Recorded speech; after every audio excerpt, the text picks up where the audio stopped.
कल तक अमीन खान के निलंबन रद्द होने के बाद जिस कांग्रेस के लिए राजस्थान में यह कहा जा रहा था कि कांग्रेस अब फिर एक बार अंतर्कलह के उस सियासी भंवर में फंसेगी, उसी कांग्रेस के लिए आज कहा जाने लगा है कि भाई ये नेता एकजुट कैसे हो गए। जयपुर की सड़कों पर खूब आज हल्ला रहा, हल्ला कहें या हल्ला बोल कहें, हल्ला बोल रहा। राजस्थान कांग्रेस के नेता वोट चोरी के आरोपों पर लामबंद हो गए हैं। अब ऐसे में एकजुटता की बात है तो आज के सवाल क्या हैं, सबसे पहले उस पर नजर डालते हैं। पहला सवाल तो यह है कि वोट चोरी पर लामबंद कैसे हो गई राजस्थान कांग्रेस, जहां पर कांग्रेस में एक तरीके से बिखराव, अंतर्कलह हर मोर्चे पर निकलकर सतह पर आती रही है, फिर एक जाजम पर कैसे ये तमाम नेता आ गए। दूसरा सवाल, एकजुटता की जयपुर में जो तस्वीर दिखी आखिर उसका सच क्या है। भाई लोग पूछ रहे हैं कि इस तरह की तस्वीर तो कई बार दिखाते हैं, चुनावों से पहले भी कई बार हाथ मिलाते हैं, लेकिन एकजुटता दिखती नहीं है, अंदर खाने अदावतें चलती रहती है। फिर आखिर आज जो जयपुर में तस्वीर दिखी उसका सच है क्या। तीसरा सवाल, यह जो एकजुटता दिखाई दिया जयपुर की सड़कों पर कांग्रेस के भीतर, यह वाकई एकजुटता है या फिर मौका है या फिर कांग्रेस नेताओं के लिए राजस्थान में मजबूरी है। चौथा सवाल क्या है, चौथा सवाल यह कि राजस्थान कांग्रेस की आखिर तैयारी क्या है। राजस्थान कांग्रेस जिस तरीके से लामबंद हुई, अब आगे का प्लान क्या है।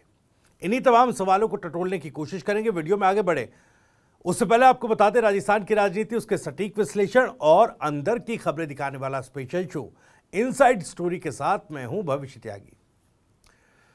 तो दोस्तों, ये जो तस्वीर आप देख रहे हैं ना, इनमें राजस्थान कांग्रेस के बड़े बड़े नेता एक साथ हैं।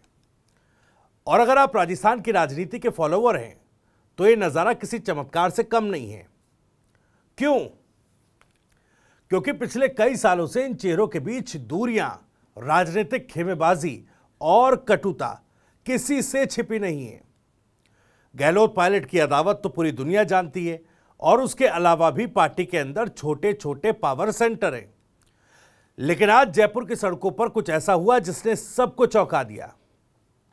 सवाल उठे कि क्या ये कांग्रेस की एकजुटता है या फिर उसकी पॉलिटिकल मजबूरी है। अब देखिए, राजस्थान की राजधानी जयपुर और बुधवार की यानी आज की सुबह पीसीसी ऑफिस के बाहर चहल पहल। कांग्रेस कार्यकर्ताओं के हाथ में बैनर पोस्टर, उन बैनर पोस्टर पर लिखा वोट चोर गद्दी छोड़। दरअसल इलेक्शन कमीशन पर जिस तरीके के आरोप राहुल गांधी ने लगाए, उसके बाद यह नारा कांग्रेस पार्टी की तरफ से दिया गया। अब नारेबाजी गूंज रही है जयपुर में। तमाम मीडिया के कैमरे पैन करते हैं तो एक फ्रेम में गोविंद सिंह डोटासरा, टीकाराम जूली, सचिन पायलट, प्रताप सिंह खाचरियावास और अशोक गहलोत भी नजर आते हैं। और हां, अशोक गहलोत भी आए, लेकिन वो सिर्फ पीसीसी ऑफिस तक आए। जो पैदल मार्च फिर निकाला गया कांग्रेस का, उसमें वो शामिल नहीं हुए। शायद कुछ और कार्यक्रम रहा होगा, लेकिन इस कार्यक्रम में एक तरीके से अपनी औपचारिक उपस्थिति उन्होंने दर्ज करा दी। अब देखिए, एक फ्रेम में ये जो तमाम नेता हैं वो दिखाई दे रहे थे। ये नज़ारा इतना बड़ा रहा, या इतना बड़ा इसलिए है क्योंकि राजस्थान कांग्रेस में अक्सर ये चेहरे एक मंच पर तो दिख जाते हैं, लेकिन साथ में मार्च करना, सड़क पर नारे लगाना, एक फ्रेम में पॉलिटिकल पावर दिखाना, ये बहुत कम होता है। इसलिए ये इवेंट महज वोटर लिस्ट गड़बड़ी का विरोध नहीं था, ये एक मैसेज था दिल्ली में बैठे पार्टी हाईकमान को, राहुल गांधी को, मल्लिकार्जुन खड़गे को, मीडिया को और शायद बीजेपी को भी। अब क्या मैसेज था, आप देखिए, इसको कई पहलुओं से समझा जा सकता है। 2018 का चुनाव देखिए, कांग्रेस सत्ता में जब आई, लेकिन उसके बाद सीएम की कुर्सी को लेकर गहलोत और पायलट के बीच ठन गई। इसके बाद 2020 का पॉलिटिकल क्राइसिस हुआ। पायलट ने एक तरीके से बगावत कर दी, दिल्ली जाकर हाईकमान से मिले, लेकिन वापसी के बाद भी रिश्ते कभी गहलोत पायलट के बीच सामान्य नहीं हो पाए। वही पार्टी के अंदर खेमेबाजी, गहलोत कैंप, पायलट कैंप दोनों अलग अलग ताकत के साथ चलते रहे हैं। बीच बीच में बयानबाजी भी होती रही है, एक दूसरे पर अप्रत्यक्ष तंज, मीडिया के सामने कटाक्ष, ये सब राजस्थान कांग्रेस की रोजमर्रा की पॉलिटिक्स का हिस्सा रहा है। उधर गोविंद डोटासरा और नया पावर सर्कल भी है। गहलोत और पायलट के अलावा एक और पावर सेंटर पिछले कुछ सालों में उभरा है, जो है पीसीसी चीफ गोविंद सिंह डोटासरा। अब देखिए वो कैसे उभरे हैं। संगठन पर पकड़ है, हाईकमान से सीधा कनेक्शन है, और 2023 के और खास करके 24 के चुनावों के बाद पार्टी में उनका रोल मजबूत हुआ है। वहीं नेता प्रतिपक्ष टीकाराम जूली भी एक अलग गुट उनका भी उभर रहा है, या उभरने की सुगबुगाहट है। इसलिए पार्टी के अंदर 3-4 पावर सर्कल एक साथ एक्टिव है। ऐसे में सभी का एक फ्रेम में आना अपने आप में एक खबर है। अब सवाल यह है कि भाई ये एकजुटता क्यों? इसके पीछे 2 लेयर हैं। एक तो national level politics. Rahul Gandhi ने हाल ही में बीजेपी और इलेक्शन कमीशन पर वोट चोरी के आरोप लगाए। अब राजस्थान में जो तमाम दिग्गज है वो चाहते हैं कि यह मैसेज जाए कि देखिए हम एकजुट हैं, क्योंकि खुद पार्टी हाईकमान ये चाहता है कि हर प्रदेश में इसका असर दिखाई दे, एकजुटता भी दिखाई दे इस मुद्दे पर, और आक्रामक भी नेता नजर आए। दूसरा, लोकल लेवल कैलकुलेशन। 2028 के विधानसभा चुनाव और 2019 के लोकसभा चुनाव की तैयारी अभी से शुरू हो रही है। हर नेता चाहता है कि वो सक्रिय दिखे, ताकि टिकट और पोजीशन की लड़ाई में खुद को शीर्ष नेतृत्व के सामने साबित कर पाए। साथ ही एक मीडिया नैरेटिव भी बन रहा है, और एक नहीं बल्कि मीडिया में 2 तरह के नैरेटिव बन रहे हैं। पहला यह कि राजस्थान कांग्रेस एकजुट हो गई है, बीजेपी के खिलाफ एक साथ खड़ी हुई है, और दूसरा यह कि भाई ये सब दिखावा है, अंदर से सब अपने अपने पॉलिटिकल इक्वेशन साध रहे हैं। अब समझने वाली बात है कि इसमें इनसाइड पॉलिटिक्स क्या है। देखिए, कुछ सूत्र बता रहे हैं कि ये जो मार्च आज निकाला गया, ये सिर्फ विरोध नहीं बल्कि दिल्ली हाईकमान को हम सब साथ हैं का एक मैसेज देने का एक प्रोग्राम था।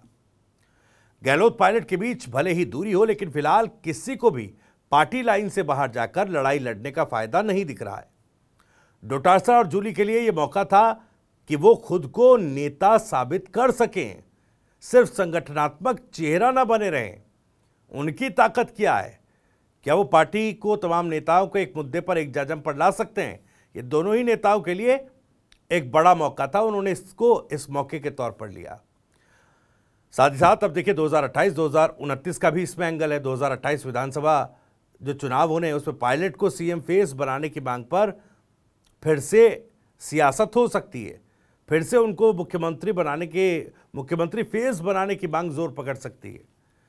गहलोत के समर्थक चाहेंगे कि उनका वारिस या उनका गुट मजबूत रहे। वहीं 2029 लोकसभा चुनाव की बात की जाए तो कांग्रेस चाहेगी कि राजस्थान में कम से कम इस बार 15 या उससे ऊपर सीटें लोकसभा में वो जीत पाए। इसके लिए अभी से पब्लिक कनेक्ट बढ़ाना होगा, अभी से दिखाना होगा कि कांग्रेस मजबूत है। अब सवाल यह है कि भाई ये कोशिश तो हो रही है अपने अपने स्तर पर, अपने अपने पॉलिटिकल इक्वेशन को सूट करते हुए भले तमाम नेता साथ आ गए, लेकिन जो तस्वीर बनी, क्या यह तस्वीर राजस्थान कांग्रेस की एकजुटता है या फिर पॉलिटिकल मजबूरी है? देखिए, हाईकमान को दिखाने का नाटक है, ये भी लोग कह रहे हैं, या फिर हर नेता के लिए अपना अपना पॉलिटिकल पिच तैयार करने का एक मैदान ये कार्यक्रम रहा। देखिए, राजनीति में तस्वीरें हमेशा सच्चाई नहीं बताती, और राजस्थान कांग्रेस की तस्वीर भी कई सवाल छोड़ती है। हो सकता है कल फिर वही पुराने गुटबाजी वाले सीन लौट आए, उसी तरह की बयानबाजी होने लगे, हो सकता है उसी का एक नया चैप्टर हो। लेकिन इतना पक्का है कि 2028 और 2029 के चुनावों से पहले राजस्थान कांग्रेस में पॉलिटिकल पावर प्ले और तेज होने लगा है। इसी के साथ इनसाइड स्टोरी में इतना ही। वीडियो और जानकारी पसंद आई हो तो वीडियो को लाइक करें, ज़्यादा से ज़्यादा शेयर करें। आप भी इस मामले पर कुछ कहना चाहते हैं तो कमेंट बॉक्स आपके लिए खुला हुआ है। अपनी बात, सवाल और राय कमेंट बॉक्स के जरिए हम तक पहुंचा सकते हैं। राजस्थान से जुड़ी और भी तमाम खबरों को सबसे पहले जानने के लिए सब्सक्राइब जरूर कर लीजिए TV9 राजस्थान। नमस्कार।